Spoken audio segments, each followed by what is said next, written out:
ترک عدالت نے حیا صوفیہ کو واپس ایک مسجد بنانے کا حکم دے دیا ہے۔ اردگان اس بات پر بہت کریڈٹ لے رہے ہیں کہ انہوں نے بالآخر مسلمانوں کے ایک دیرینہ مطالبہ یعنی حیا صوفیہ کو ایک مسجد بنا دیا۔ لیکن 1600 سال پرانے حیا صوفیہ کی اصل تاریخ ہے کیا؟ اور کیا یہ فیصلہ درست ہے؟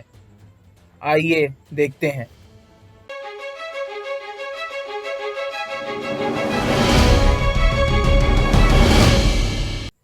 تو حیا صوفیہ کی تاریخ اصل میں 6 صدی عیسوی یعنی سن 537 عیسوی کی ہے۔ اس کو اس وقت کے بادشاہ جسٹینین نے تعمیر کرایا تھا اور یہ اس وقت دنیا کا سب سے بڑا کلیسا یا چرچ تھا۔ تو جسٹینین کے بعد تقریباً 1000 سال تک یہ چرچ قائم و دائم رہا اور تمام رومن شہنشاہوں کی تاج پوشی یہیں ہوتی رہی۔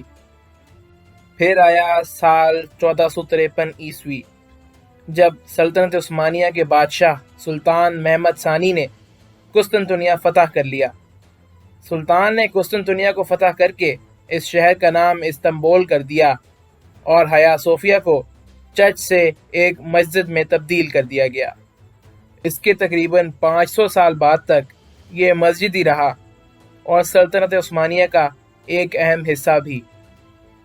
تو پہلی جنگ عظیم کے بعد جب سلطنت عثمانیہ ختم کر دی گئی تو اس وقت کے ترک حکمرانوں نے سیکولرزم کو پروموٹ کرنے کے لیے حیا صوفیہ کو 1935 میں ایک میوزیم بنا دیا اور اس کے بعد اب تک یعنی 2020 تک یہ ایک میوزیم ہی رہا۔ تو اب اچانک ایسا کیا ہوا کہ اس کو مسجد بنا دیا گیا؟ اس کے حق اور مخالفت میں بہرحال کافی طاقتور دلائل موجود ہیں۔ تو آئیے ایک ایک کر کے ان دلائل کا جائزہ لیتے ہیں۔ تو سب سے پہلے اس فیصلے کے مخالف دلائل کا بغور جائزہ لیتے ہیں۔ اس معاملے کی سب سے بڑی مثال سب سے زیادہ حضرت عمر کے دور میں ہی ملتی ہے، جب مسلمانوں نے 638 عیسوی میں یروشلم فتح کیا تو حضرت عمر رضی اللہ عنہ کو یہ دعوت دی گئی کہ وہ عیسائیوں کے سب سے اہم چرچ یعنی چرچ آف ہولی سیپولکر میں نماز ادا کریں، لیکن انہوں نے اس لیے منع کر دیا کہ کہیں یہ روایت عام نہ پڑ جائے اور مسلمان جس جگہ کو فتح کریں ادھر کے کلیسے زبردستی مسجدوں میں نہ تبدیل ہونا شروع ہو جائیں۔ اس وجہ سے یہ اس کے مخالف بہرحال ایک بڑی دلیل ہے۔ دوسری بڑی دلیل اتا ترک کے دور کی ہے۔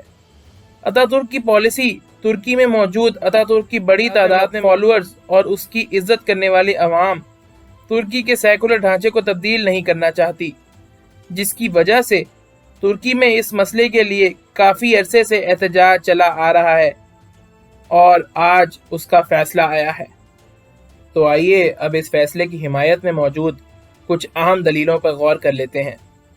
اس فیصلے کے حق میں طیب اردگان اور ان کے سپورٹر یہ دلیل بارہا پیش کرتے ہیں کیونکہ حیا صوفیہ کو مسجد سلطان محمد ثانی نے بنایا تھا اور ان کے ہاتھ سے لکھا ہوا حکم آج تک ترک آرکائیو میں موجود ہے، جس کی وجہ سے یہ ماننا پڑے گا کہ چونکہ ایک بادشاہ نے اس کو مسجد کا درجہ دیا لہٰذا اب یہ درجہ تبدیل نہیں ہو سکتا۔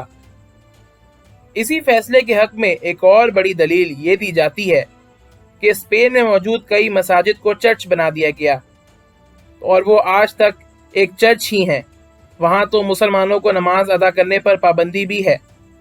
تو اگر وہ چرچ رہ سکتے ہیں تو حیا صوفیہ مسجد کیوں نہیں؟ یہاں تک کہ ترکی کا پڑوسی ملک یونان جو کہ اپنے آپ کو رومن امپائر کا اصل جانشین کہتا ہے، وہ اس فیصلے کی شدید مخالفت کر رہا ہے، حالانکہ یونان کے اپنے دارالحکومت ایتھنز میں ایک بھی مسجد موجود نہیں ہے۔ تو پھر یونانیوں کی یہ دلیل کیسے مان لی جائے؟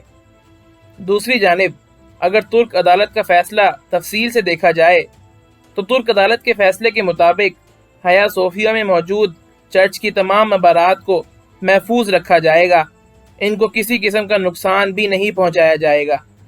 مسلمانوں کو ایک مخصوص جگہ پر نماز پڑھنے کی اجازت دی جائے گی اور ساتھ ہی ٹورسٹ کا داخلہ بھی نہیں روکا جائے گا۔ تو بہرحال اس فیصلے میں کوئی ایسی چیز نظر نہیں آ رہی جس سے کسی کو کوئی بڑا مسئلہ لاحق ہو۔ تو آپ کی اس بارے میں کیا رائے ہے؟ کیا یہ فیصلہ درست ہے؟ اگر ہاں تو کیوں؟ اور اگر نہیں تو کیوں نہیں؟ اپنی رائے کا اظہار ہمیں کامنٹ سیکشن میں ضرور کریں، اور اس کے ساتھ ہی ہمارے چینل کو لائک، سبسکرائب اور شیئر ضرور کریں، اور ساتھ ہی میں بیل آئیکن کو بھی ضرور دبائیں تاکہ آپ کو ہمارے چینل کے متعلق بر وقت اپڈیٹس مل سکیں۔ اس کے علاوہ اگر آپ جاننا چاہتے ہیں کہ مسلمانوں نے اسپین کیسے فتح کیا تو یہاں کلک کریں، اور یہاں جانیے کہ کیسے سلطنت عثمانیہ پہلی جنگ عظیم میں شامل ہوئی اور اس کا کیا انجام ہوا۔